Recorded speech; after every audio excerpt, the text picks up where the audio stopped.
comenzar. Hoy es raro, somos poquitos. Bueno, igual buenas tardes, bienvenidos a las chicas que vienen por primera vez. Y vamos a hacer el comienzo siempre como para que todo pueda estar tan armonizado. Después vamos a presentarlo a Adolfo para entonar un nombre. Vamos a inspirar profundo. Vamos a exhalar, estamos en este aquí ahora, en este presente, sentimos nuestro ser. Llegamos hacia el centro de nuestro corazón, en el Hatha Chakra.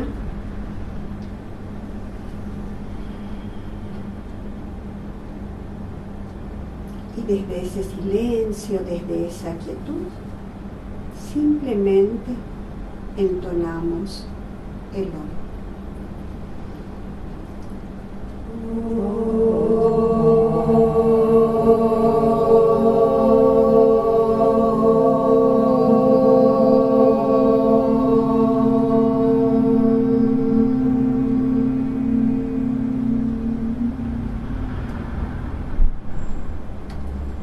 Inspiramos, exhalamos. Relajar la espalda, abrir los ojos, parpadear, frotar los hombros,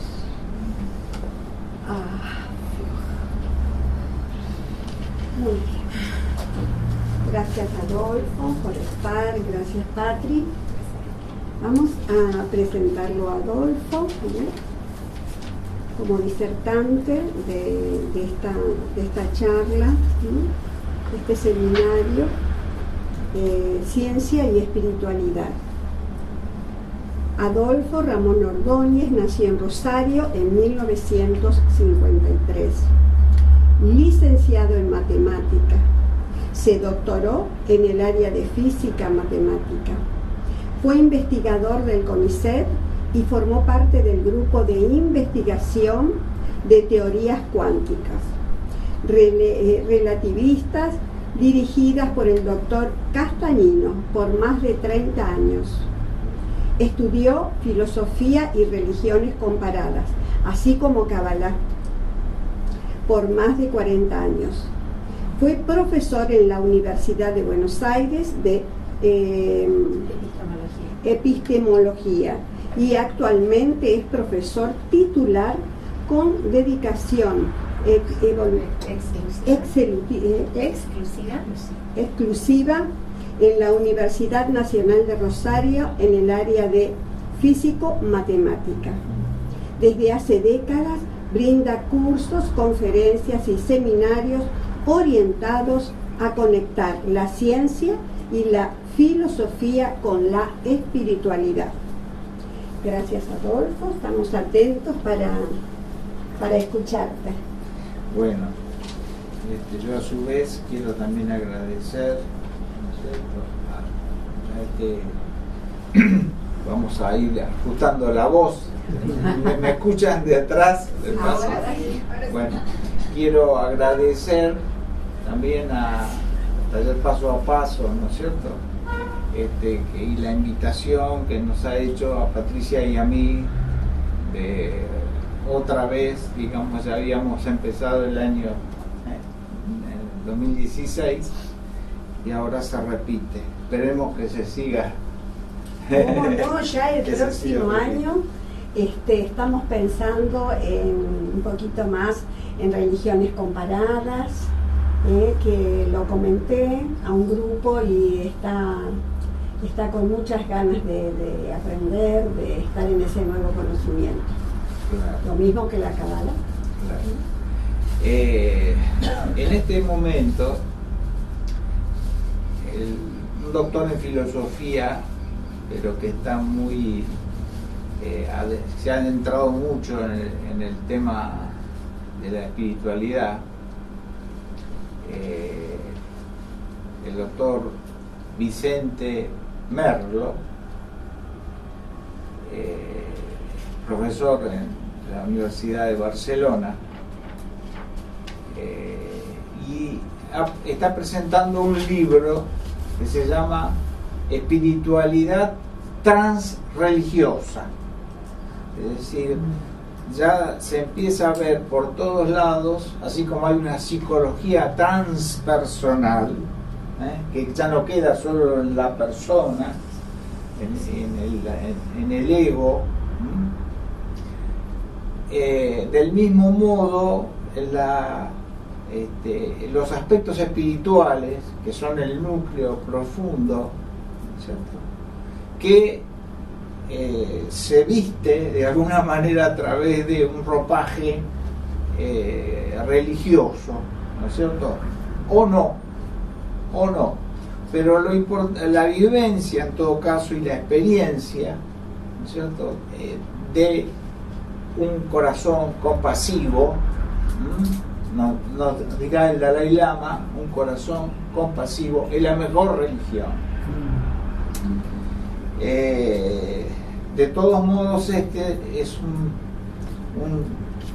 se piensa en un sentido que no va contra la religión, ¿sí?, pero sí que hace ver que la espiritualidad hoy en día ha trascendido en mucho el ámbito de las antiguas y tradicionales religiones, ¿sí?, que siempre tienen limitaciones institucionales por sus sistemas de creencias, que siempre son más o menos dogmáticos, ¿no es cierto?, y que hay ciertos problemas a veces comparativos entre unas y otras, ¿no?, comparativos en el mal sentido, que se buscan lo que le falta al otro en vez de lo que el otro aporta, ¿no es cierto? De todos modos, también se hace evidente la nueva tendencia que es hacia un eclecticismo creciente, ¿no es cierto? En todas partes es eso público y notorio. Bueno, en todo caso yo voy a referirme hoy a un tema que relaciona la espiritualidad, en este sentido transreligioso, con la ciencia. ¿Está bien? Hubo una época donde no tenía sentido hacer esa calificación, porque la ciencia, antes de la época de Newton, digamos, en el siglo XVII, la ciencia estaba ligada con la teología y con la religión, ¿sí? Los trabajos científicos siempre se mencionaba a Dios, por ejemplo.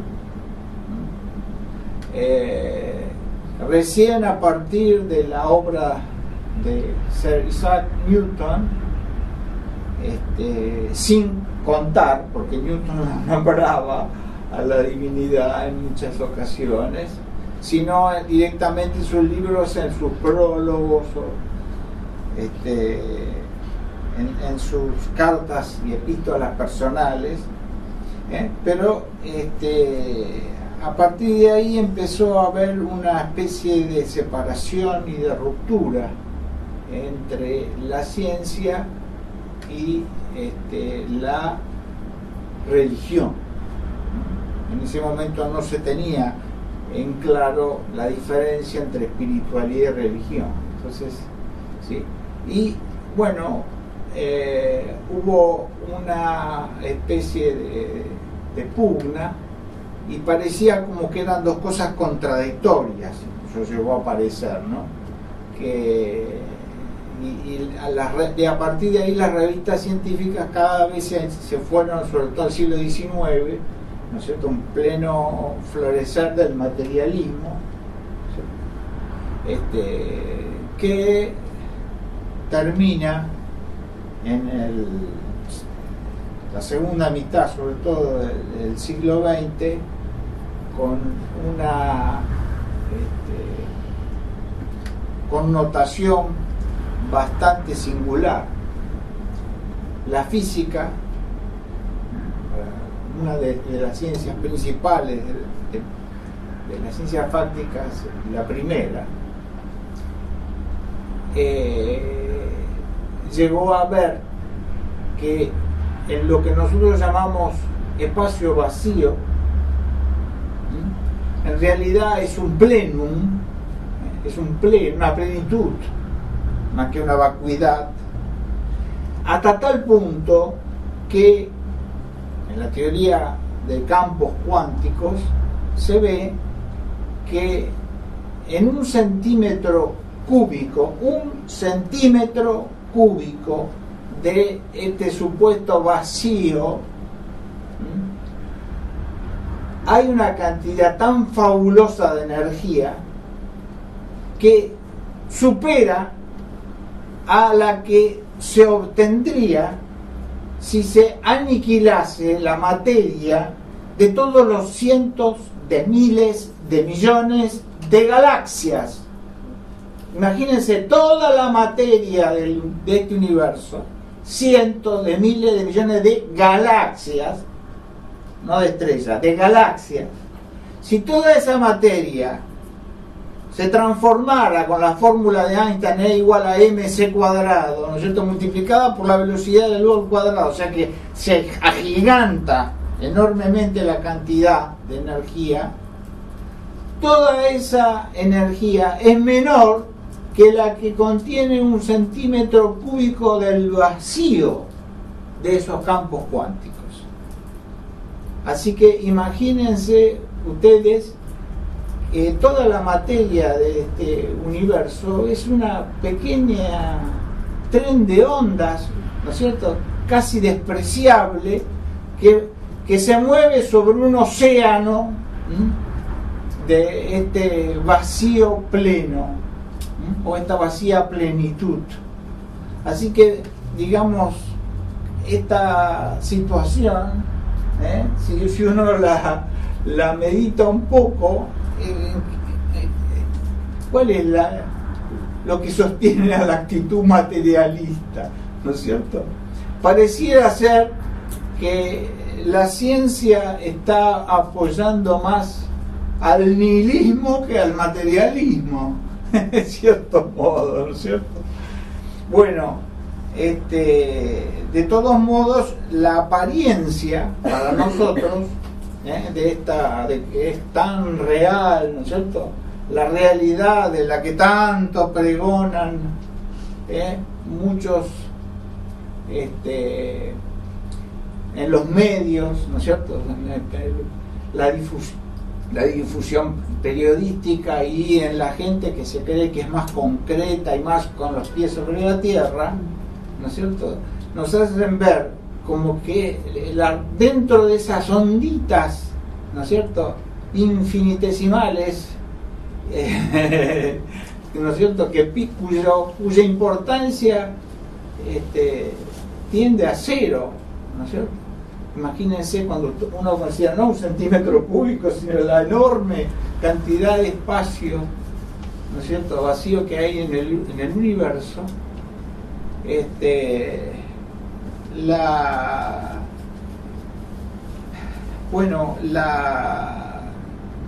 Y también está la cuestión no solamente en proporción a la cantidad, digamos, de energía, sino también en lo que hace a la conceptualización. ¿Qué es, después de todo, esa materia tan venerada por siglos de materialismo? Los más grandes científicos no saben, no dan en la tecla en cuanto a la interpretación de qué es la materia. Entonces siempre, digamos, aquellas personas que han denostado a quienes hablan del espíritu, como ¿de qué habla esta gente? ¿No es cierto? Como si de la materia supiéramos más. ¿Se dan cuenta? En cierto modo, estoy de acuerdo con Ortega y Gasset, el filósofo español, ¿no?, cuando él decía que la historia para él era mucho más reveladora y mucho más clara en muchas cosas que la ciencia en muchas cosas. Porque que la ciencia física, porque uno no ve los átomos, los electrones mientras camina por la calle, ¿no es cierto? No conoce historias de lo que le pasó a este electrón o a aquel protón o a aquel quark. En cambio sí tenemos un contacto con la historia de nuestro planeta, ¿no es cierto?, de la evolución de la vida, mucho más clara. Entonces, quiero empezar con esto, ¿no es cierto? Porque hoy en día está muy de moda confundir ciencia con cientificismo, y no es lo mismo. La ciencia es un saber que sigue un cierto método, obtenido en base a un cierto método. Eso es ciencia. Tiene ciertas cualidades positivas, digamos, que dan una cierta seguridad a los resultados que se obtienen por ese método. Eso es una cosa. Pero otra cosa es decir que la única forma de llegar a la verdad o a una verdad o a unas verdades sea la que se obtiene en base al método científico. Eso, que es lo que pretenden justamente los cientificistas, eso no está para nada probado. ¿Está? Que haya cosas que se obtienen con un método científico y que tienen un valor, muy bien, pero que es la única forma de obtener conocimiento verdadero, no, eso no se puede afirmar eso. Por ejemplo, la filosofía es un saber que no se obtiene en base al método científico. ¿Y quién sería tan necio como para negar el valor que tiene la filosofía? Si hasta las mismas ciencias tienen una base, ¿no es cierto?, en su base, así como un edificio tiene un terreno que lo sostiene, ¿no es cierto?, y que no puede ser cualquiera, nadie puede construir un rascacielos sobre arena, porque se viene abajo. Del mismo modo, el edificio de la ciencia está basado sobre un terraplén, un terreno y unos cimientos filosóficos. Entonces, habiendo hecho estas clarificaciones básicas, hoy vamos a ver vamos a desarrollar dos temas que se han puesto de moda ya desde hace unas décadas y que se pueden ver desde varios niveles. Uno es la geometría fractal, los fractales, con sus propiedades de autosemejanza. Y después vamos a ver también los hologramas, que tienen una aplicación en la ciencia de dos modos. Una aplicación en el espacio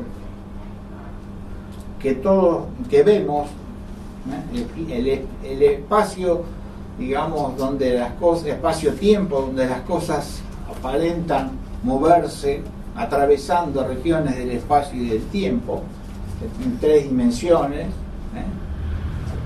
y también se llega a afirmar hoy que toda la información que hay en el espacio en 3 dimensiones en realidad se puede reducir a 2 dimensiones, ¿sí? A 2 dimensiones. Siempre lo que tiene 3 dimensiones tiene un borde, una superficie que tiene 2. Acá en esta jarra hay agua adentro, porque tiene en su interior 3 dimensiones, ¿no es cierto? Pero la superficie de la jarra en sí es de 2 dimensiones. Es una superficie curva, pero de 2 dimensiones. Bueno, nos vienen a decir que en realidad lo que hay, el agua, es un holograma, y que la información que tiene y que produce ese holograma está en la superficie que contiene el agua. Esta es una de las formas en que se está siendo usada la teoría holográfica del universo, en la cual ha tenido gran importancia un físico argentino, Maldacena, que estudió en Buenos Aires y después en Bariloche, en el Centro Atómico de Bariloche, antes de ir a las grandes universidades de todo el mundo y de ser conocido como una de las principales eminencias científicas. Pero además de eso están los aspectos cuánticos de la física cuántica, donde ya hace muchas décadas David Bohm, sobre todo, un gran científico, físico nacido en Norteamérica, pero que padeció toda la persecución del senador McCarthy, ¿no? El macartismo, y tuvo que salir del país, a pesar de que no lo pudieron acusar, digamos, de nada, pero le dejaron de dar trabajo y tuvo que recurrir a irse a Brasil. Después terminó en Haifa, en Israel, después pasó un tiempo por la Universidad de Bristol, en Gran Bretaña, y finalmente en el Birkbeck College, Universidad Birkbeck de Londres, una de las universidades de Londres. Entonces, David Bohm hizo ver que la física cuántica, en la holografía, está en la esencia misma, y que el universo y este vacío que hablábamos pleno de la física de los campos cuánticos sigue. Hay un holograma allí, pero en infinitas dimensiones, una cosa mucho más compleja, un aspecto más interno que el otro más externo y en las 3 dimensiones, ¿no? De modo que vamos a tratar de ir viendo estos 2 aspectos. Podríamos ver, los invito a ver primero un vamos video, a ver las relaciones con la espiritualidad. Y naturalmente, sola esto nos lleva a las relaciones, ¿sí?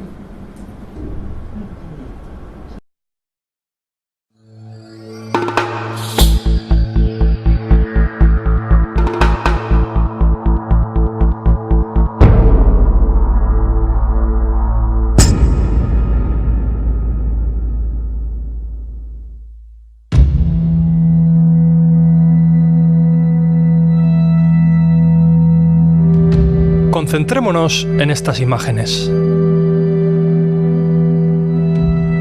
Tienen una fuerza especial. Un simbolismo exótico y penetrante que posee el poder de hipnotizarnos.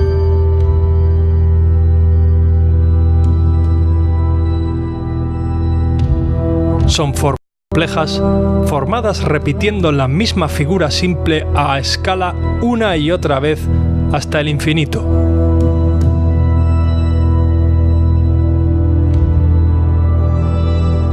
Se dice que los fractales residen entre la segunda y la tercera dimensión,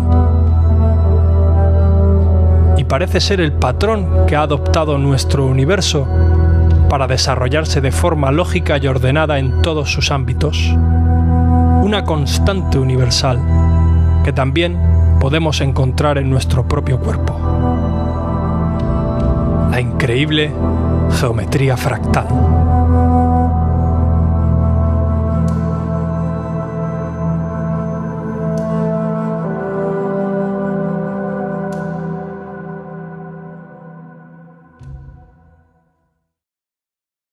Muy buenos días amigos y bienvenidos otra vez más a Crónicas de lo Insólito. ¿Podría ser el mundo un fractal? ¿Podría estar todo nuestro mundo, la materia de nuestro universo y lo que no es materia, basados en una especie de patrón que hace que lo más simple se repita una y otra vez hasta crear formas de lo más complejas?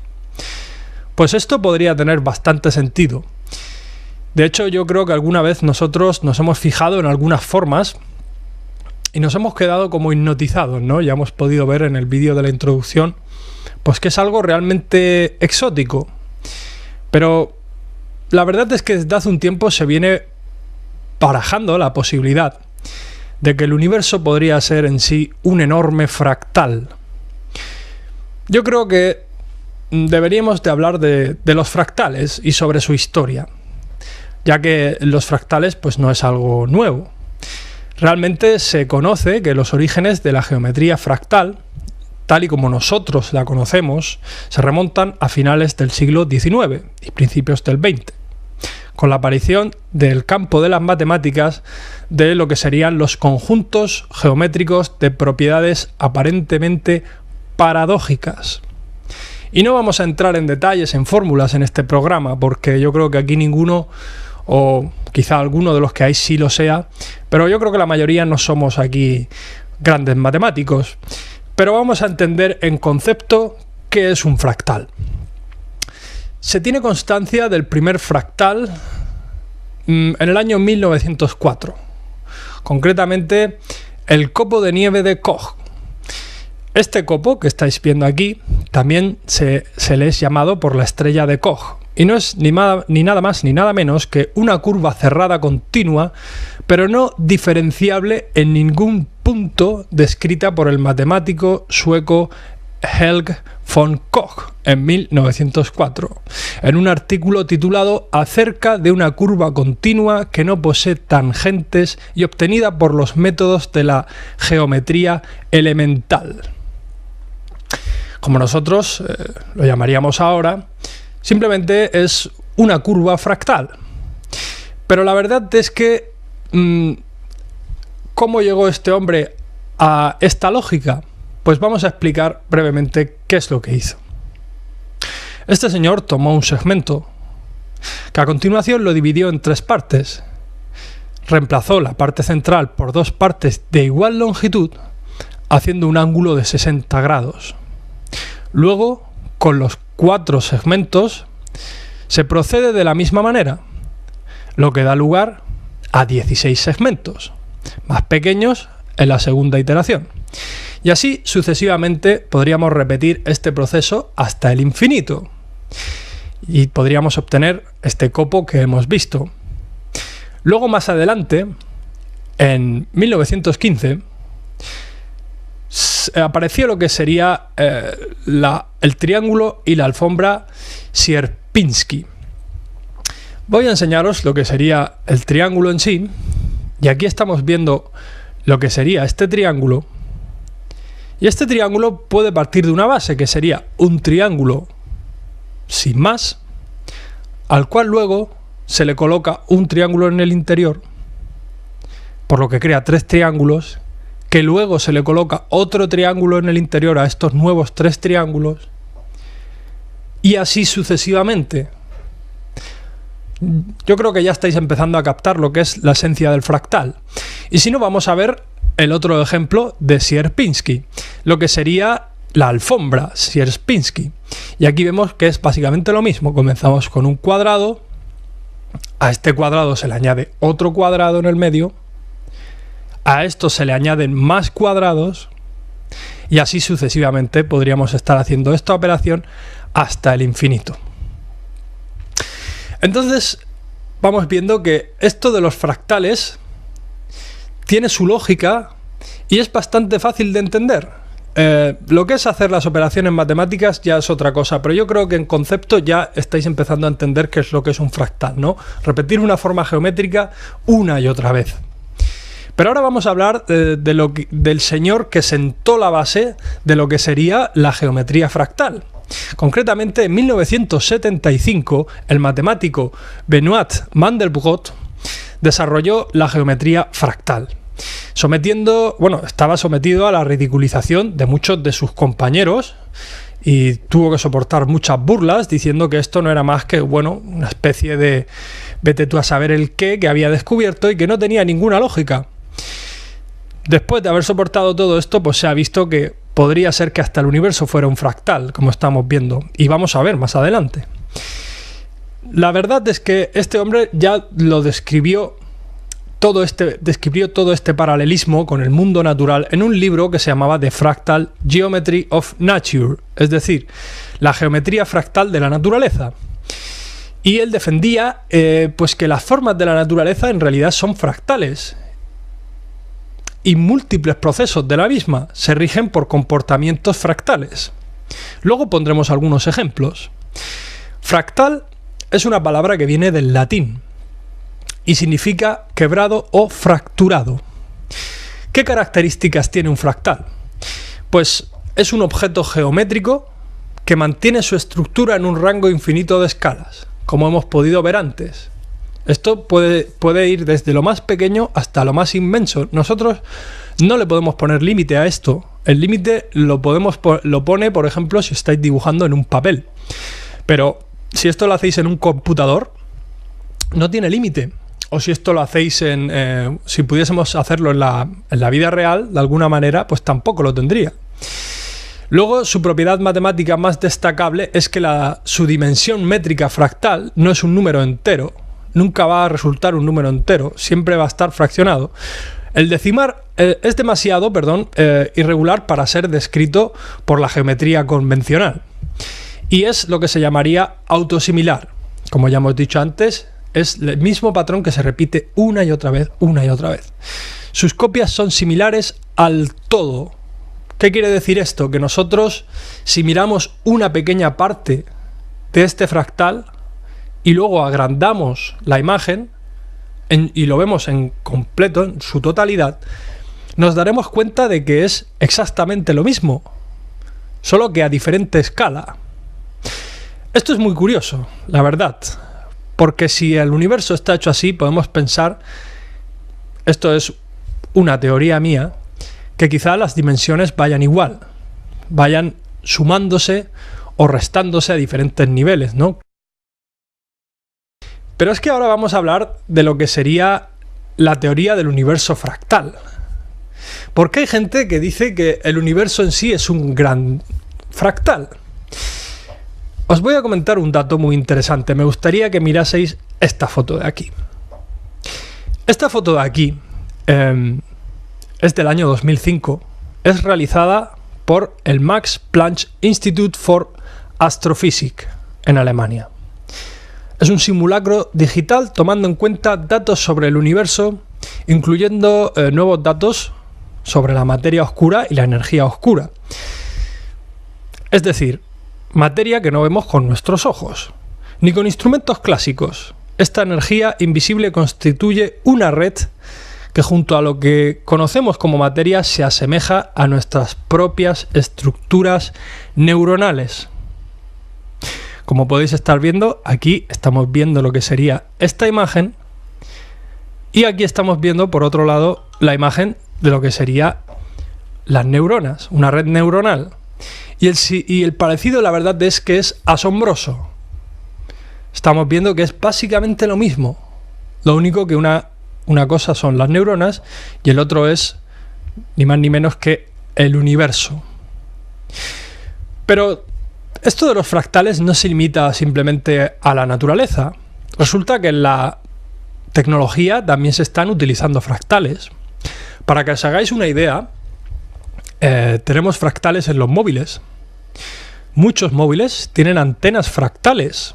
Antenas como lo que estáis viendo ahora, que es pues ni más ni menos que un fractal, que permite pues que tenga mayor rango de frecuencia, siendo más pequeña, siendo más efectivas al final. O sea que estamos viendo que esto del fractal realmente funciona. Funciona en todos los ámbitos. Funciona en tanto en la naturaleza como en lo digital. Pero ¿Qué fractales podemos encontrar en el mundo real? Pues vamos a ir viendo algunos de ellos. Podríamos empezar por la música. La verdad es que la música, cualquier nota que nosotros podemos oír o que podemos tocar, si es que tocáis algún instrumento, pues tiene lo que se llama la frecuencia fundamental, ¿no? Por ejemplo, digamos que una nota vibra a 440 hercios. Pues resulta que tiene una serie de armónicos que complementan este sonido. El sonido no se acaba en 440 hercios, por ejemplo, sino que va a tener un armónico por encima suya, que será de 880, y otro por bajo suya, que serán 220. ¿Qué es lo que estamos viendo? Que en el sonido se repite la misma estructura fractálica. Va variando. Es lo mismo, pero a diferente escala. Entonces, podemos encontrar fractales en el sonido. De hecho, podemos encontrar fractales en las plantas y en las flores. Mirad estas fotos de aquí y podréis comprobar que efectivamente los fractales se han utilizado también en las plantas y en las flores. Estos fractales no son exactamente como los fractales hechos matemáticamente, pero son fractales, no nos engañemos. Luego también lo podemos observar en la cristalización del agua, en las raíces y en los vasos sanguíneos.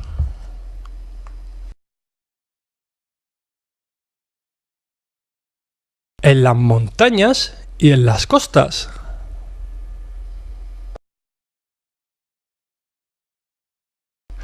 En las nubes.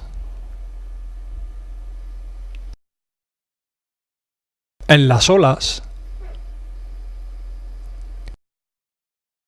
En las ondas del agua. En algunos animales. En nuestras manos y extremidades, ya que nuestros dedos son fractales. O en diseños de algunos animales, como en esta telaraña. De hecho, el tema de los fractales es algo tan auténtico, por llamarlo así, que se ha utilizado para crear ambientes y mundos digitalizados, con una precisión y un realismo asombrosos. La verdad es que la primera vez que se intentó hacer o se utilizaron los fractales en el diseño fue porque se necesitaba hacer una montaña que fuese creíble y no se sabía cómo hacer esta montaña de manera que fuese creíble con la potencia de que tenían los ordenadores en esa época. Y entonces fue cuando metieron la geometría fractal, ¿no? Creando una montaña que más bien era una pirámide, una simple pirámide, la cual dividieron en 4 partes más pequeñas.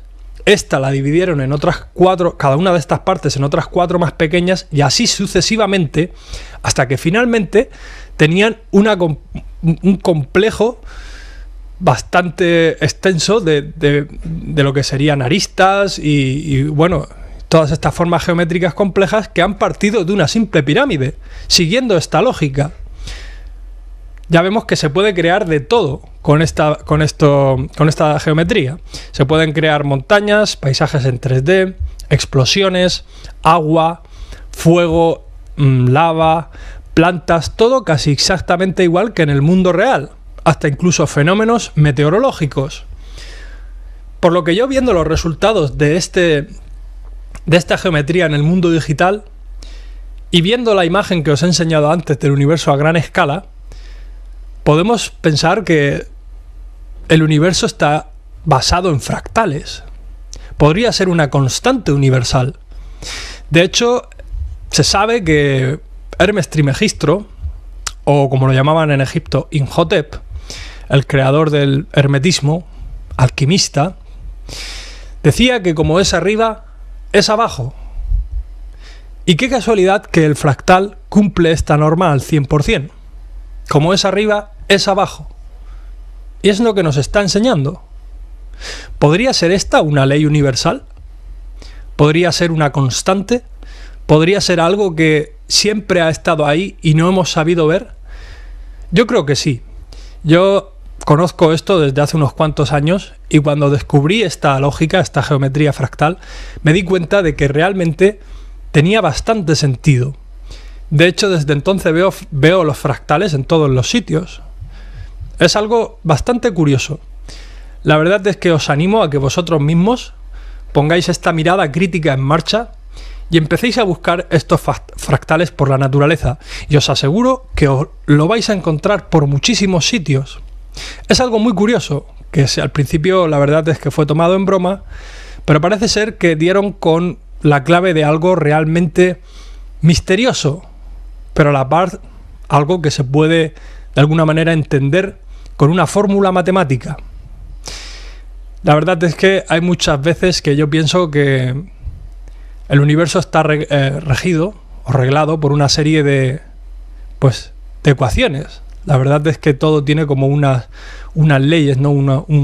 Está todo como muy bien programado, ¿no? Parece que haya sido esto diseñado como un programa, con una serie de ecuaciones, luego le dieron al enter y pusieron en marcha todo lo que hay ahora mismo, ¿no? Esto es una analogía un poco fantástica, pero la verdad es que todo, o muchos de los fenómenos, mejor dicho, muchos de los fenómenos, porque no todo, que hay en el universo se pueden entender con este tipo de fórmulas matemáticas, ¿no? Quizá, como dicen, el lenguaje de Dios no sea ni más ni menos que las matemáticas. Pues bueno, amigos, espero que os haya gustado este programa, que os haya resultado interesante y que os abra otra nueva visión, otra nueva frontera a cómo está construido el universo en el que nosotros vivimos. Muy bien. La idea entonces del fractal, ¿no es cierto?, es que hay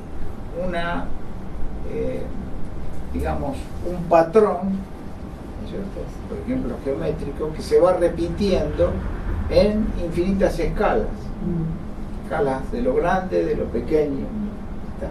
Y siempre se vuelve a encontrar lo mismo, ¿no es cierto?, o también con variaciones, acompañada de variaciones, porque el fractal de Mandelbrot, por ejemplo, que se obtiene sencillamente elevando un número complejo. ¿Se acuerdan de los complejos A más I, B, donde I es la raíz de menos 1?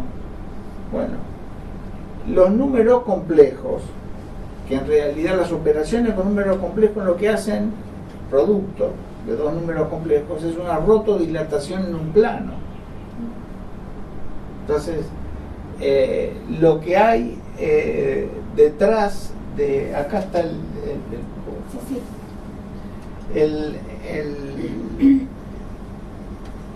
se hace una iteración matemáticamente.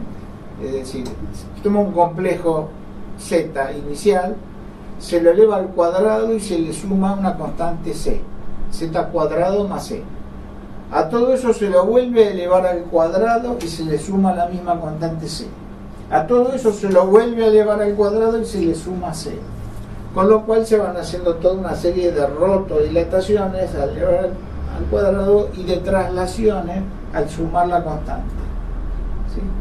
Y se obtienen esas maravillas, ¿no es cierto?, donde aparecen, qué sé yo, de todo tipo de formas, ¿no es cierto?, espirales, caballitos de mar que parecen repollitos de Bruselas, aparecen conejitos, cualquier cosa, ¿no es cierto? Y es una operación matemática que solamente multiplica y suma. No interviene el logaritmo, seno, la exponencial, ¿no? Elevar al cuadrado y sumar, pero repetido infinitas veces, ¿sí? Entonces, por eso se necesita la computadora, porque acá la gracia y lo maravilloso se descubre cuando esto se hace muchas veces. Entonces, como el cálculo hecho a mano es muy lento, uno nunca iba a alcanzar a ver estas imágenes si no fuera por las computadoras, ¿no?, los ordenadores. Pero quiero recalcar el hecho que este muchacho con tanta claridad expresó, ¿no?, de la autosemejanza. Como se repite siempre en diferentes escalas el mismo patrón, como la curva esta de Koch, ¿no es cierto? Que son los triangulitos, ¿se acuerdan? Que se van dividiendo, pero siempre se hace lo mismo. Entonces, como es arriba, es abajo. El famoso dicho de Hermes Trismegisto, el Hermes 3 veces grande, quiere decir, del antiguo Egipto, que acá ya él mismo hizo una especie de entrelazamiento con la espiritualidad egipcia, digamos. Y nosotros tenemos también en la Biblia una cosa semejante. Uno se dice al principio de Génesis, ¿no? Elohim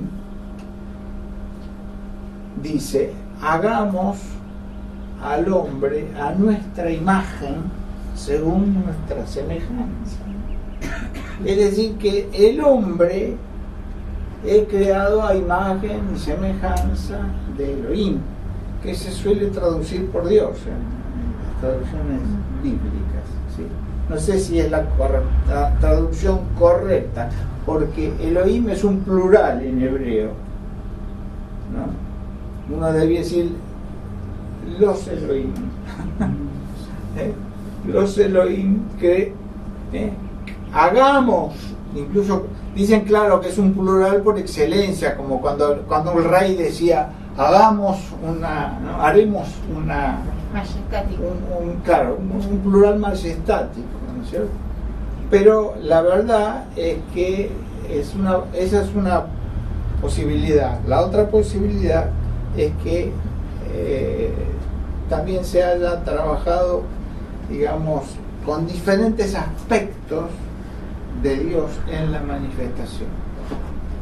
Puede ser los Elohim, aspectos o poderes diferenciados del Dios uno. No quiere decir que digamos que en el judaísmo había un pluralismo, un politeísmo subyacente, pero sí que a lo mejor la filosofía profunda detrás del monoteísmo famoso, que después se heredó el cristianismo y el islam, es como cuando pasa la luz blanca por un prisma y se dispersa en los 7 colores del arco iris.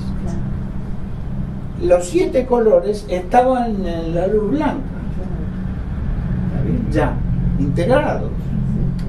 Entonces, lo único que hace el prisma es mostrarnos lo que estaba en forma envuelta antes de pasar por el prisma.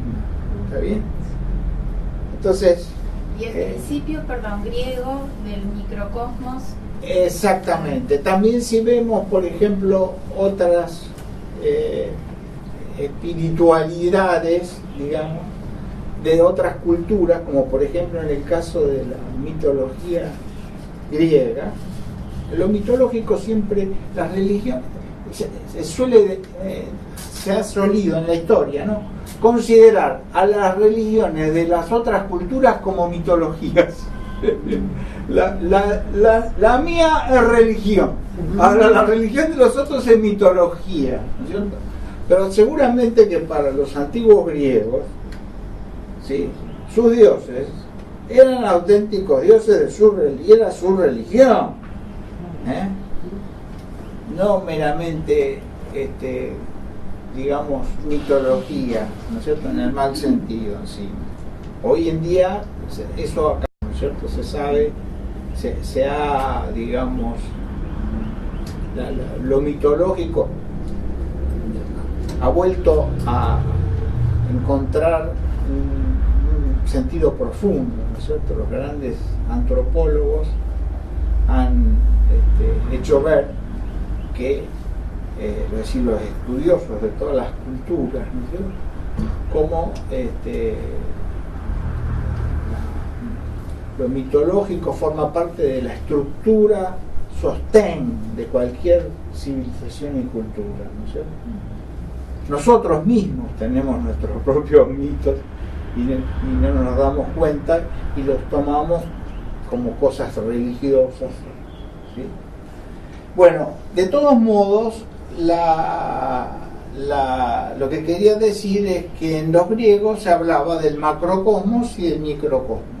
Otra vez, lo de arriba y lo de abajo, la semejanza entre el macrocosmos y el microcosmos. Para citarlo a David Bohm, el físico que mencioné al principio, David Bohm decía, por eso el hombre puede comprender el universo. Porque justamente como él es una... hay un principio fractal ahí en juego, ¿está bien? Como pasaba el hombrecito de Mandelbrot, esa especie de Buda, ¿no? Acostado, parece, ¿no? Le suelen decir el Buda Brot, ¿no? Mezclando el apellido de Mandelbrot con el Buda, ¿no? Porque parece que está meditando si uno lo pone, ¿no? Con la antena para arriba, sentado. Que esa entidad aparece en diferentes escalas, a chicos, ¿está bien? Entonces, hay un hombre, digamos, gigantesco y hay otros hombres menores, digamos, ¿está bien? El hombre a imagen y semejanza de los Elohim, quizás haya diferentes niveles de Elohim, hombres celestes de diferente tamaño, por así decir, en el universo. En todo caso, la forma del hombre, con cabeza, cuerpo, simetría bilateral, ¿no es cierto?, con ojos, oídos, etcétera, es aparentemente una cosa arquetípica, ¿sí? Un arquetipo que se repite y aparece de muchas formas distintas. Bueno, vamos ahora a pasar al otro tema, al de los hologramas, que también está relacionado, tienen muchas cosas en común. ¿Está bien? Como vamos a ver, espero poderles mostrar. Bueno, ahí tienen una etimología para entendernos. Holos quiere decir todo en griego. Grama, una inscripción, un dibujo, una pintura, una imagen, ¿no es cierto? Y kinesis, ahí viene la energía cinética en física, por ejemplo, que tiene movimiento en griego. Entonces, ¿por qué? Porque en la holoquinesis aparece el holograma, pero en movimiento. El holograma es algo que está, como por así decirlo, fijo. ¿Está bien? Como una foto, una instantánea. En cambio, la holoquinesis es como una película. Está moviéndose. ¿Está bien? Son fotos, pero moviéndose. ¿Está? Bueno. Una inscripción de la totalidad. Y se trata, claro, de digamos, información de una totalidad que queda registrada en cada parte. De nuevo, fíjense, parece también lo de lo fractal, ¿no? Pero en el caso del holograma es la importancia del todo, ¿no? Y de que el todo se refleja en cada parte, lo que es fundamental. ¿Está? ¿No? Bueno, esta es una imagen de David Bohm, ¿no es cierto?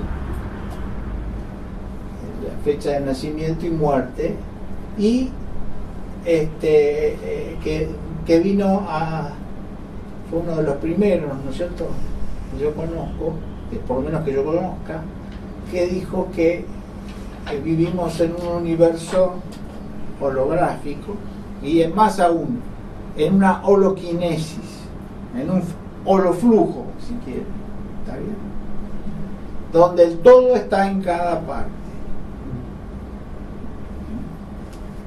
Y lo que hablábamos de la no localidad, hablé el año pasado, que el espacio no nos separa sino nos une. hay en el fondo algo que nos mantiene unidos, ¿no?, a todos los seres. Y este es el doctor Karl Pribram, un neuropsicólogo, una especie de mezcla entre neurólogo y psicólogo, está en un intermedio, estuvo, ¿no? Falleció en el 2015, hace 2 años. Cada uno por su cuenta, él trabajó con los cerebros, primero de animalitos, ¿no es cierto? Y a través, digamos, de todos los animales que sacrificó, no se lo recomiendo a los que quieren mucho al reino animal, no sé. Pero bueno, por lo menos en este caso, el sacrificio que hizo sacó conocimientos que fueron realmente importantes, porque hicieron ver que el cerebro humano funciona justamente en forma muy parecida a como lo hace el holograma. Entonces, el cerebro humano, por ley del hombre, es como un holograma y vive en un universo holográfico, ¿está bien?, cuánticamente holográfico. Y ahora nos vienen a enseñar que también a nivel de lo clásico, de las 3 dimensiones, también holográfico, ¿sí? Pero en todo caso se repite mucho eso en el nivel clásico. Hoy en día se da la maquinita, todos los YouTube están llenos de eso, del universo holográfico, pero no en el sentido que le dio Bohm, que es mucho más importante y más profundo y tiene más que ver con lo espiritual,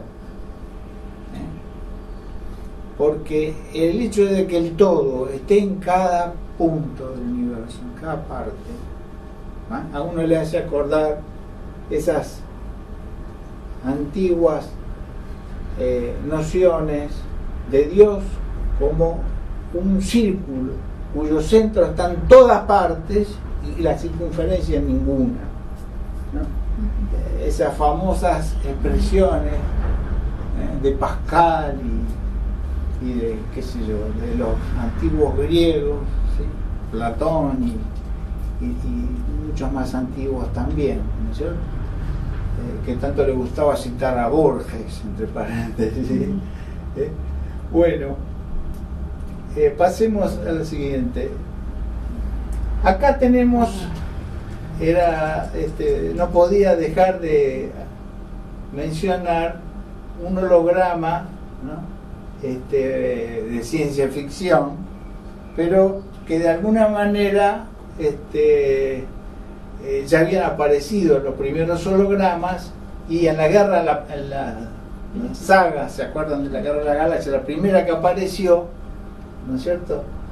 Acá está Arturito, el robot que proyecta, ¿ven?, un holograma que tiene en su interior, que es una imagen que es, por empezar, está hecha con luz láser. Se lo puse con mayúscula porque el láser son iniciales. Quiere decir Light Amplification by Stimulated Emission of Radiation. Bueno, en inglés quiere decir amplificación de la luz por estimulación, estimulada de la radiación. Bueno, esa la luz láser es lo que permitió hacer a los hologramas, que fueron descubiertos primero matemáticamente. Un inglés, Dennis Gabor, tratando de mejorar los microscopios electrónicos, dio con unas fórmulas matemáticas que le permitieron adelantar la posibilidad de los hologramas. Ya vamos a ver cómo es.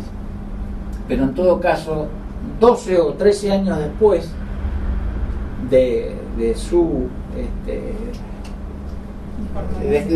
descubrimiento, se pueden por primera vez formar luz láser y con la luz láser entonces se pudo hacer el holograma, porque con la luz común no permite hacer hologramas, quedan manchas grises porque es luz no coherente, ¿sí? Ya vamos a ver eso. Bueno, por lo pronto que es tridimensional la imagen, ¿no es cierto? Y que se la puede ver desde diferentes ángulos, ¿sí? Uno puede verla de frente, da la vuelta, la ve de espalda, igual que si tuviera la persona ahí, ¿sí? Hoy en día ya aparece esto, se hacen conferencias entre Europa y Estados Unidos, donde uno de los que está participando está físicamente y el otro es un holograma, ¿no? Y hablan entre ellos como y se los televisa y aparecen como si estuvieran dando una reunión conjunta, ¿sí? Bueno, o sea que esto ya la ciencia ficción se adelantó a la realidad, ¿sí? Adelante. Aquí tenemos un ejemplo de cómo funciona un holograma. Este es una fuente de rayos láser.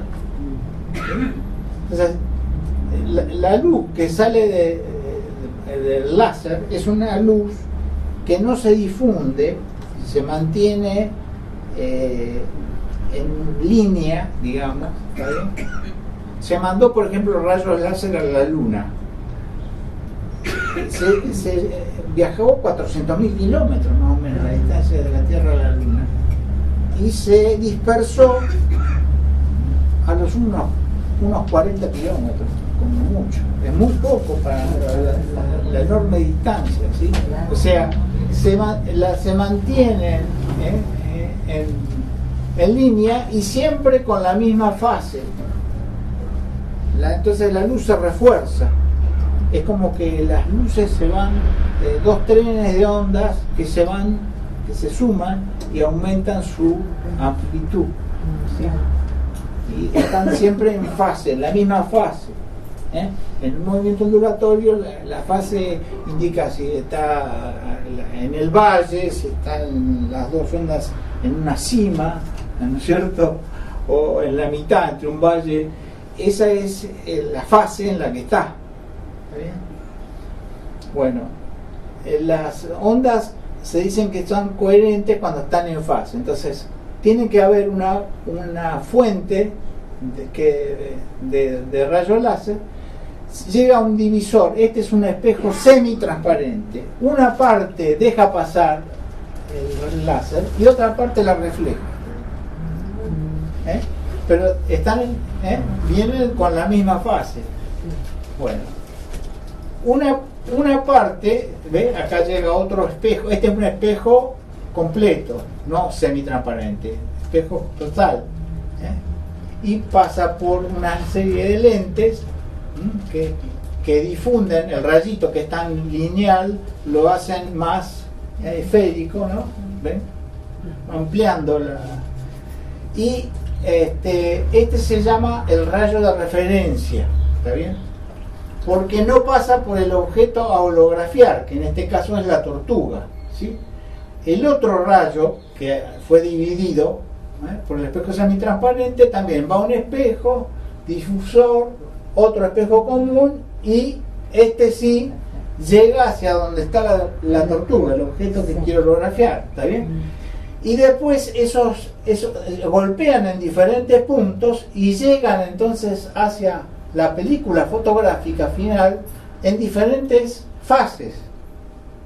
Entonces, lo que se produce es lo que se llama una interferencia de las dos trenes de onda.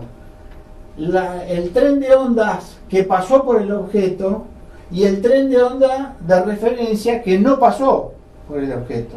Entonces sirve uno para comparar el otro. ¿Está? Entonces lo que queda aquí va a ser una holografía de la tortuga.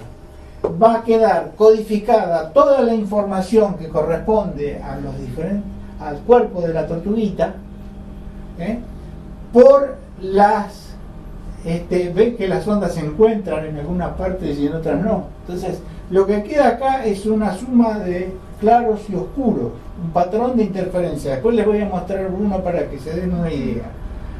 Pero lo que queda acá no es la foto de una tortuga, sino la inscripción de la totalidad. Claro, lo que queda es la información de la tortuga.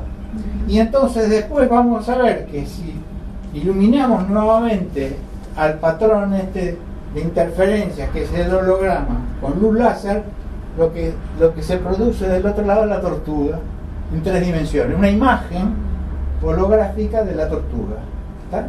Que uno le puede dar la vuelta y ver la tortuga de izquierda, la tortuga de derecha y el movimiento que hace la tortuga. Claro, este es un tipo de hologramas, el que fue la base, digamos, de la teoría de Gabor.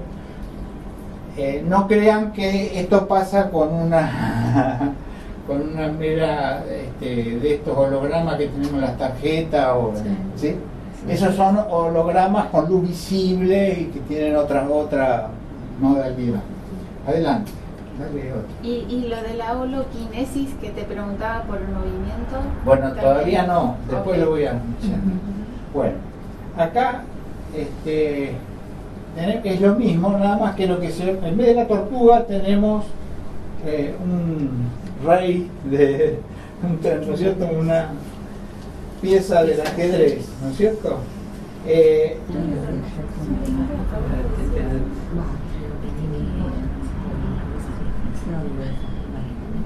No.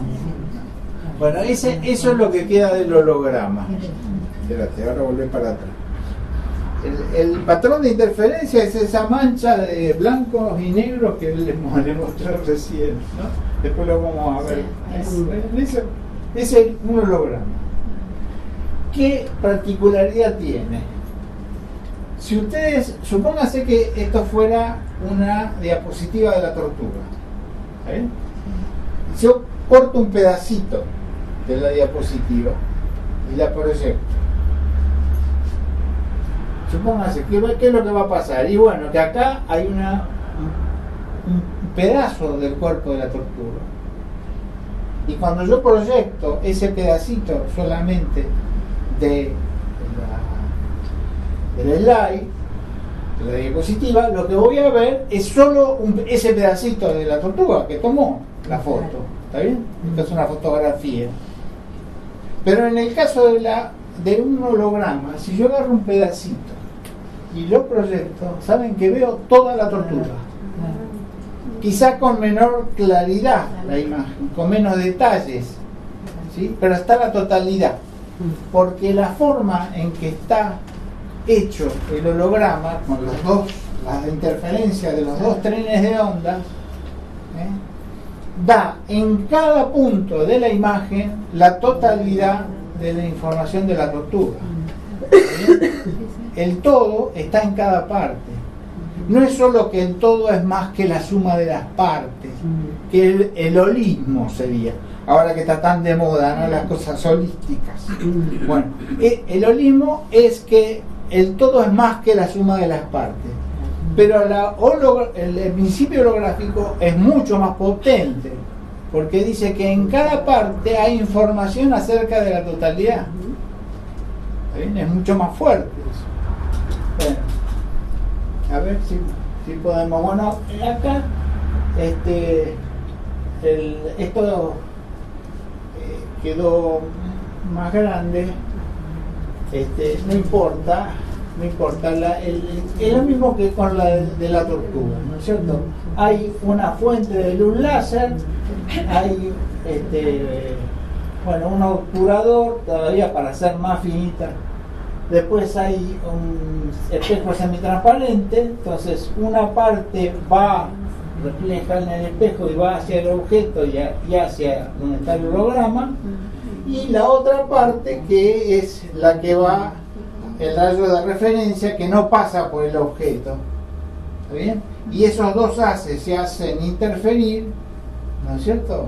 Entonces es como cuando uno golpea agua, supóngase en la bañadera, ¿no? Y con la otra mano hace otro golpe. Las olas se suman y se restan, ¿no es cierto? Entonces, si uno pudiera congelar ese momento donde están las ondas, los dos trenes de ondas mezclándose, si uno pudiera congelarlo, eso sería como el holograma a nivel del agua, ¿está bien?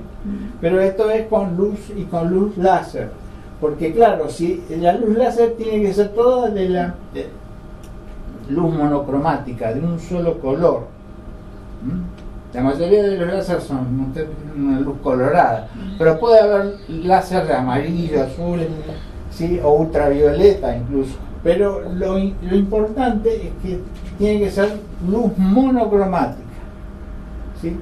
Porque si está la luz de diferentes longitudes de ondas y todas se mezclan, lo que aparece es una mancha gris. En vez de todo el detalle de la información se pierde. ¿Está? Por eso que hubo que esperar 12 años después de Dennis Gabor para que pudieran fabricarse realmente los hologramas. ¿Sí? Fíjense, y acá lo interesante, después, cómo se reconstruye. Acá es cómo se captura la imagen, ¿no es cierto? En una película fotográfica. Pero aquí es cómo se reconstruye. Fíjense, acá hay una cara con un ojo que es el espectador, ¿no es cierto? Que observa, se hizo, fíjense, se grabó de este lado la imagen, ¿no es cierto? Entonces se la ilumina con luz láser del mismo lado, pero la imagen se reproduce en el mismo lado que estaba la imagen respecto del holograma, ¿sí? Entonces a este espectador le parece que acá hay la imagen de rey del ajedrez, ¿sí? No hay nada. Si él pudiera tocar acá, no hay nada. Queda como si fuera un fantasma eso. Dos cosas se me ocurren con esto, ¿no? Por un lado, me hace acordar el mito de las cavernas, sí, con los objetos reales y el reflejo de los objetos, y pensar si nosotros somos reflejo de algo. Nos creemos claro, reales, pero si somos reflejos de algo, ¿no? Sí, dicen los grandes sabios que en realidad somos sombra de un reflejo. Es habría que dejarlo algún cuento de Borges únicamente para describirlo, ¿no? Sí, la correlación con el concepto de Maya, ¿no? Del Maya oriental.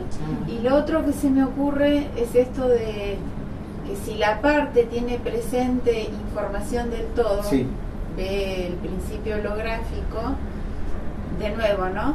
Nosotros, como parte de la totalidad, hay en nosotros información de esa totalidad, claro, o lo que decías del principio fractal.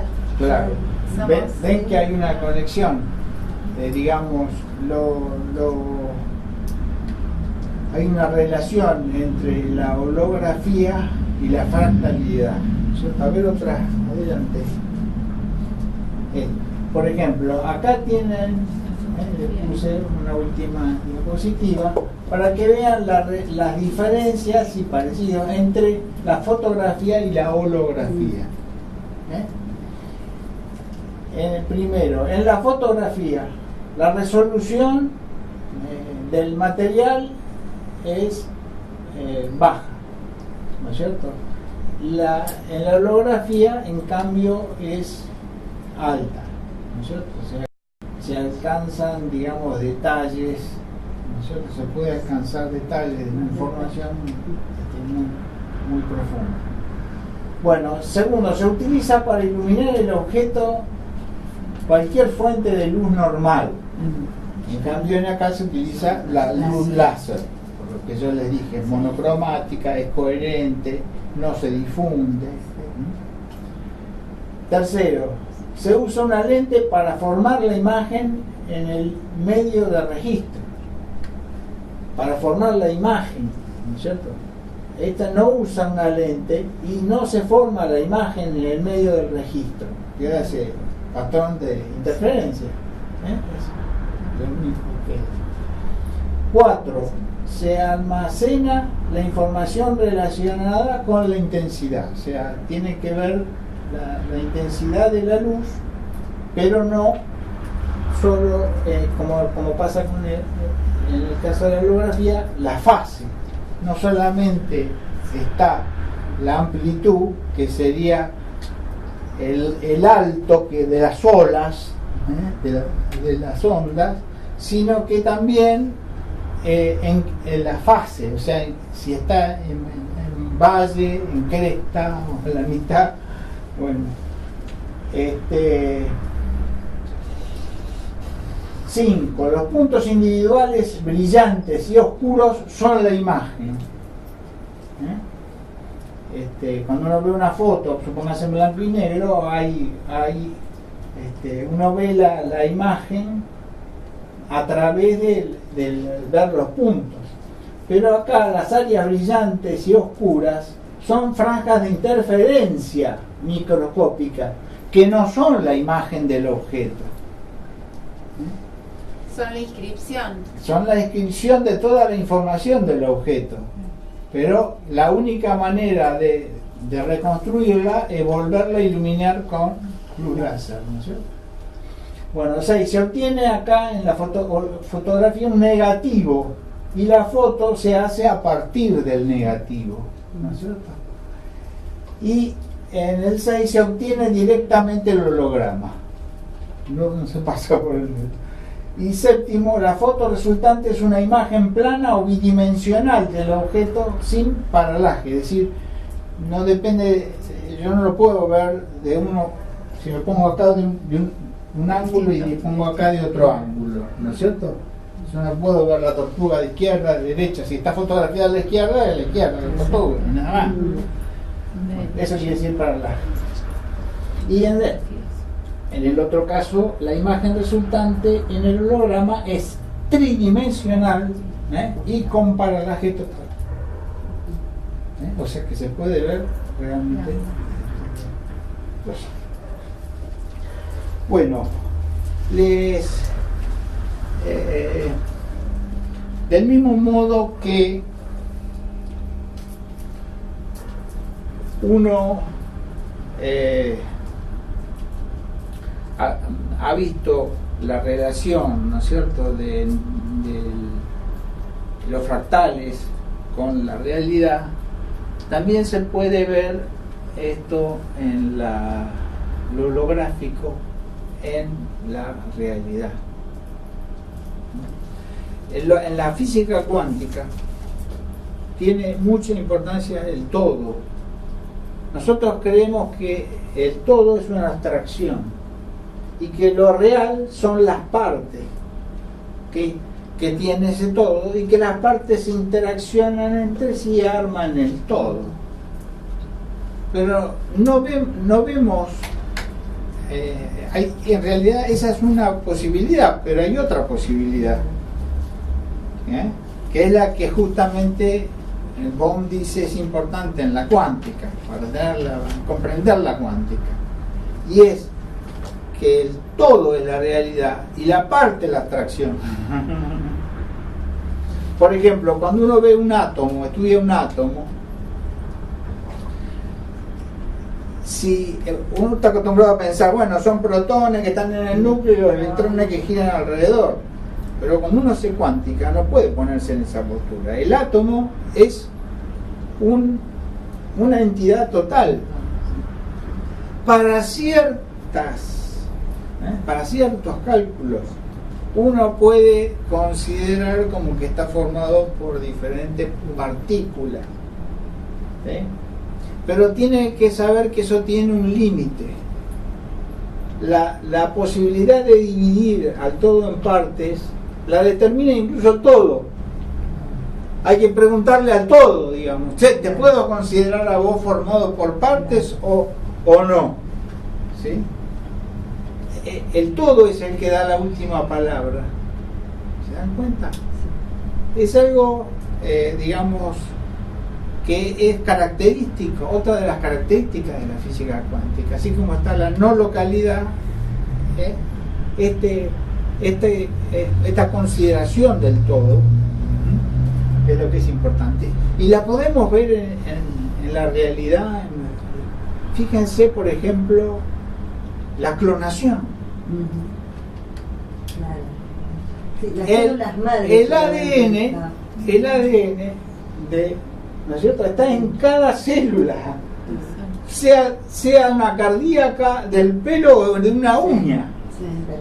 Y con ese ADN podemos reproducir a la persona. Es decir, que la información de la totalidad está en el núcleo de cada célula. ¿Se dan cuenta? Cuando otra manera de verlo, cuando está el embrión, ¿no es cierto?, formándose, un embrión humano, se ve que va pasando por diferentes etapas en el vientre, cuando está el vientre de la madre. Hay una etapa donde parecen que fueran como renacuajos, parece que fuera de tipo gallina, tiene un parecido a veces con los cerdos. Va pasando como si pasara toda la evolución, revista toda la evolución de las especies en el vientre de cada mujer, hasta que al final va adquiriendo la forma cada vez más parecida al humano. ¿Se dan cuenta? Es decir, cómo el todo siempre se está reflejando. Claro, nosotros estamos acostumbrados a una mente mecánica, una visión mecanicista. Los relojes, digamos, no los relojes digitales de hoy en día, ¿no es cierto? Pero los relojes de antes, ¿no? Donde los Rolex y todo, ¿no es cierto?, que estaban con engranajes y qué sé yo. Eso es un mecanismo. Entonces, si el reloj se rompía, bueno, llevábamos al relojero, el relojero lo abría, veía que había algún dientecito en algún engranaje que se había roto, lo tiraba ese engranaje, le ponía otro nuevo y el reloj funcionaba. ¿Está? Esa es mecanicista, el orden mecanicista. Pero en el caso, supóngase, de nuestro cuerpo, es muy distinto.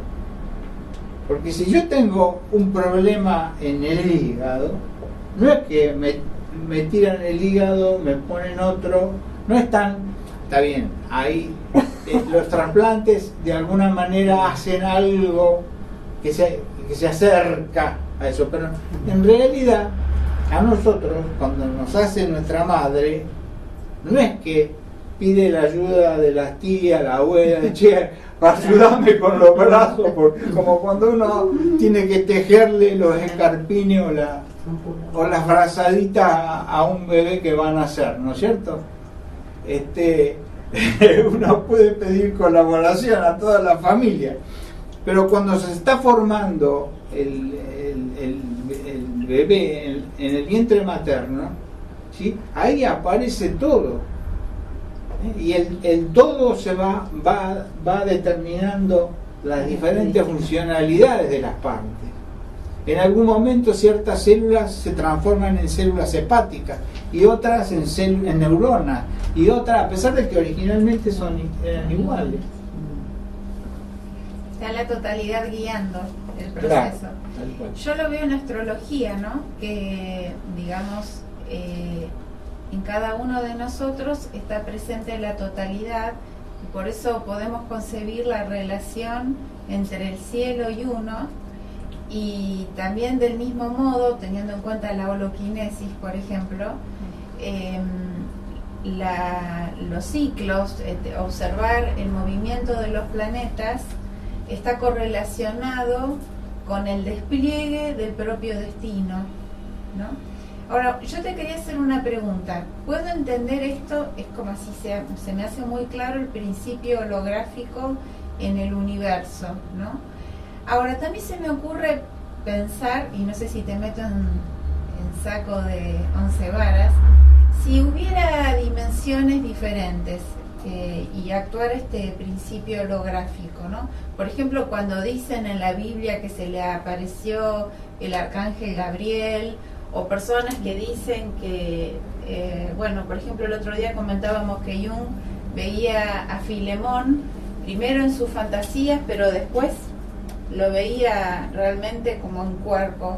¿Eso puede ser un holograma también? Sí, de hecho, la teoría que se está barajando en este momento en el ámbito científico es de que lo que nosotros vemos son hologramas. Yo, cuando los miro a ustedes y lo veo, estoy viendo hologramas. Mi cerebro está viendo hologramas. La percepción, se sabe, no es lo que está en la imagen en la retina, ¿no es cierto? Se han hecho pruebas, por ejemplo, de ponerle lentes que invierten la imagen a una persona. Entonces, durante un tiempito ve todo pata para arriba. Pero un buen día se despierta, después de unas cuantas horas, y se normalizó con lo que da. Está bien, el mecanismo de los anteojos que le dan vuelta a la imagen, el cerebro lo compensó, lo adaptó y ya ve las cosas, se lo sacan y el tipo a ojo pelado ve las cosas para arriba. Un tiempito, después se vuelve, claro. De hecho, también podríamos hablar de cosas más interesantes, de enfermedades. Cómo ocurre que gente que cree que cierta droga cura el cáncer, y hay gente que se curó del cáncer porque le dieron la famosa droga que curaba el cáncer, se le fue. Tenía tumores que eran como naranjas, ¿sí? Se le fueron de todo el cuerpo. Y después resulta que apareció la noticia de que no, que era una falsa alarma, que era una equivocación, que eso no curaba el cáncer. Le volvió a aparecer a una persona. Es decir, ¿qué es lo que cómo lo que ocurre en nuestro cuerpo y lo que ocurre en el universo? ¿Está? El intercambio entre el mentalismo es uno de los principios del Kybalión, ¿no? Ya que hablaba de Hermes Trismegisto, muchacho, el principio del mentalismo, ¿no? Todo es mente, ¿no? La mente universal, y como es arriba es abajo, el segundo de los principios del Kybalión, ¿no? O que todo es vibración. Pero quiero decir, para terminar, lo del polvo. Nosotros, otro aspecto holográfico importante. Nosotros estamos formados por materia, ¿sí? Nuestras células a su vez están formadas por moléculas, están formadas por átomos, ¿sí? Bueno, ¿de dónde salieron esos átomos? Bueno, a través de la madre, y después uno fue alimentándose, ¿no es cierto? Y va renovándose todo lo que la materia que compone nuestros cuerpos. Hoy se sabe que va absolutamente intercambiándose con el medio ambiente, ¿no es cierto? Uno respira, inspira, entran átomos de oxígeno, ¿no es cierto? Uno elimina dióxido de carbono. Los átomos de nuestro cuerpo, que están acá en la Tierra incluso, ¿cuándo se hicieron? La física nos dice que se hicieron en los hornos nucleares de las estrellas. Es por eso que Carl Sagan decía que somos polvo de estrellas. ¿Está? Y de hecho, los átomos de hidrógeno, y miren que la mayor parte de nuestro cuerpo es agua, de modo que el agua es H2O, hidrógeno 2 oxígeno, o sea, miren la cantidad de hidrógeno que tendremos en nuestro cuerpo. Esos átomos ni en estrellas se hicieron, porque para hacer los átomos de hidrógeno se necesitan hornos nucleares mucho más altos. Son reacciones nucleares que se producen según la temperatura, por eso se llaman termonucleares. Para ahí se necesita el Big Bang, se necesitó el origen de nuestro universo, la explosión inicial y la tremenda energía que hubo al principio. Entonces, nosotros no solamente estamos hechos de polvo estrella, de polvo que viene desde el Big Bang, Y lo que se suele omitir es que somos polvo cuántico de estrella. Si subrayamos ese adjetivo, polvo cuántico, todavía se hace mucho más tremendo, porque lo cuántico está todo entrelazado. Eso es una de las razones por las cuales a Einstein no le gustaba la cuántica, porque dice, él fue el primero en darse cuenta de que la cuántica implicaba el entrelazamiento, ¿no es cierto? Entonces hizo un experimento con Podolsky y Rosen, por eso quedó EPR, Einstein, Podolsky y Rosen, que mostraban que un efecto absolutamente loco para él, de que está todo entrelazado en la cuántica, que dos partículas se separan y uno le hace algo a una partícula y la otra instantáneamente se entera, y no puede ser, porque nada puede, se necesitaría, él pensaba todo localmente. Si algo pasa en este lugar que se originó acá, es porque viajó una información a una velocidad siempre menor o igual que la de la luz, ¿sí? Y nada podías, en la cuántica en cambio dicen que es instantáneo, que dos partículas siguen formando un mismo sistema. Entonces cuando uno actúa sobre medir es alterar la función de onda del sistema. Entonces al afectar con una medición una de las partículas, la otra automáticamente queda afectada, porque es el mismo sistema, son uno las dos partículas, aunque parecen separadas en el espacio. Esta es la no localidad. Si nosotros, por ejemplo, meditamos ahora, supongamos hay una cumbre del G20 por el cambio climático, meditamos ahora a pesar de estar en otro continente, claro. La meditación, al formar parte de un solo sistema que es la condición humana, llega. Esa es la implicancia, ¿no es cierto?, que podemos llegar a captar. Pero bueno, para eso a lo mejor hay que hacer una cierta un cierto salto quizás en la imaginación, pero no tan se hace mucho más entendible que todos formamos parte de una misma humanidad, ¿no es cierto? Y si en psicología vemos que está el concepto de inconsciente colectivo, claro, que hay una mente en la cual estamos todos conectados. ¿Se dan cuenta? Concepto... Buda renunció al nirvana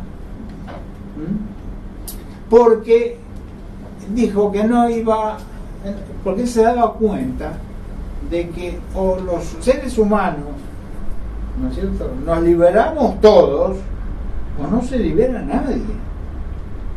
Somos una unidad.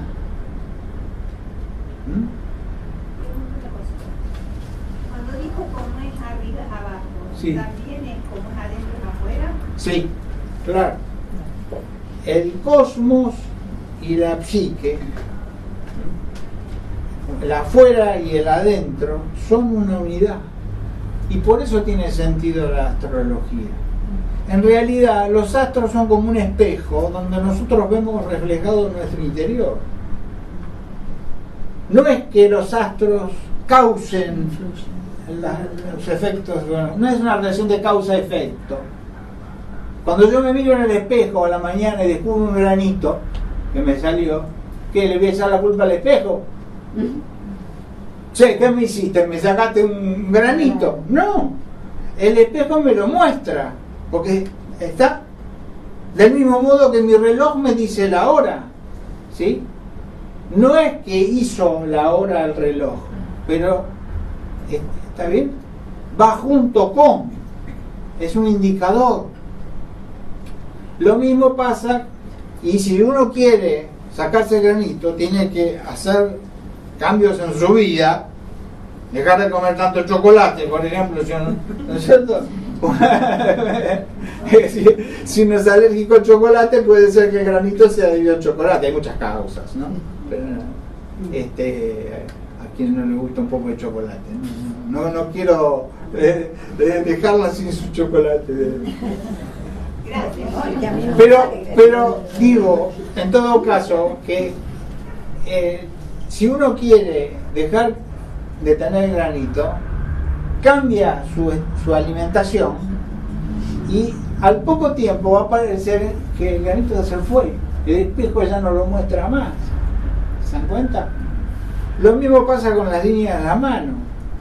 Cuando uno vive, van cambiando las líneas de la mano. ¿Sí? De modo que los que hacen quiromancia, se produce un fenómeno que lo saben muy bien, que a medida que uno va viviendo, las líneas de las manos van cambiando. Las líneas faciales y todo. Exacto. Fíjense en la acupuntura, que se trabaja, por ejemplo, en una oreja, ¿no es cierto?, los diferentes puntos de todo el cuerpo. ¿No es cierto? Eso también es holográfico. La reflexología también. La reflexología en los pies. ¿Está bien? En cada órgano tiene su representante. En cualquier parte nuestra. Es como que la información está en cualquier parte. ¿Está? Entonces, fíjense cómo el holograma aclara sobre todas estas cuestiones. ¿Está? Y esta aclaración hace tanto a cuestiones de índole científica o terapéutica como a cosas que tienen que ver con la espiritualidad, ¿no? Como decía Patricia, como justamente hay una unidad y resonamos unos con otros, el orar por otro o el meditar, ¿sí?, en forma conjunta, grupal, tiene efectos, ¿sí?, mucho más notables que lo que nos imaginamos, porque creemos que somos partes separadas y que yo estoy acá y solo acá y no. En realidad, ¿se acuerdan? Hay una frase de Jesús en el Evangelio de Tomás, un Evangelio apócrifo de Tomás, que es muy, muy interesante, ¿no?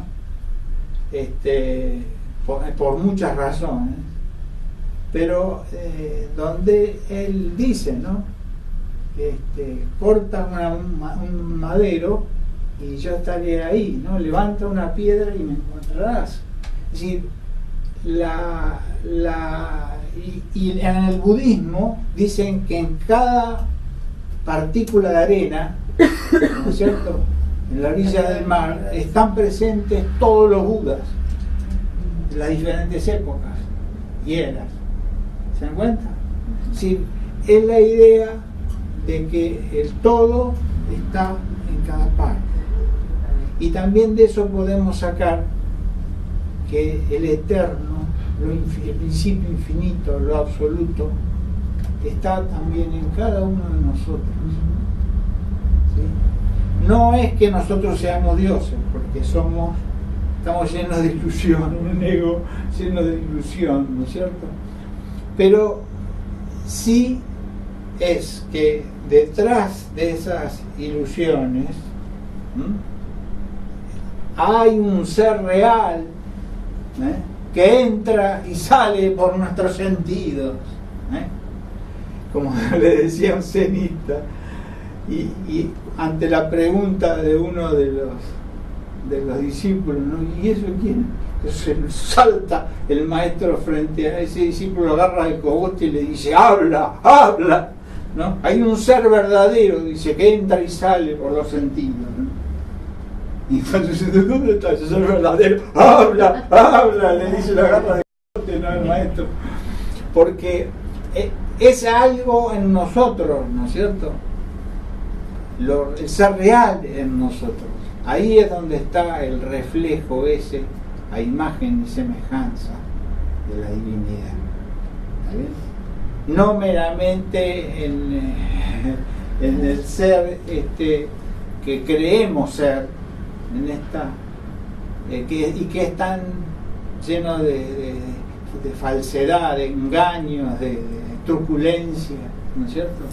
Después nos engañamos nosotros mismos, ¿no es cierto? Nos halagan, ¿no es cierto?, Y bueno, nosotros le pasamos a la franelita, ¿sí? Somos seres al lago. viviendo O, una experiencia humana. y claro, Eso. somos apenas humanos. Sin embargo, también somos, tenemos en el fondo algo de divino. Y también esto lo dice el Antiguo Testamento. Cuando a Jesús lo acusan de haber dicho, no sé, una blasfemia, diciendo que él era hijo de Dios, él replica en la Biblia que está dicho en las Escrituras, en los Salmos de David: yo dije, vosotros dioses sois y todos hijos del Altísimo. Entonces, dice Jesús, si eso dice el Salmo, ¿dónde blasfemo yo si digo que soy un hijo de Dios? No él. Ahí ya está la mano del separativismo, ¿no es cierto? Porque una cosa es que Jesús haya sido un hijo de Dios, pero Buda también un hijo de Dios, y Mahoma también, y Moisés también, y eso entonces trae la posibilidad de un entendimiento internacional que tanta falta nos está haciendo. ¿Está? Entonces volvemos de nuevo al tema de la espiritualidad transreligiosa y científica. No hace falta para la espiritualidad doctrinas antifilosóficas, ilógicas, anticientíficas, ¿sí? Eso le hace daño, le ha hecho daño a la religión, y hay mucha gente que se ha alejado de la espiritualidad justamente porque chocan su racionalidad contra todos estos absurdos, ¿sí?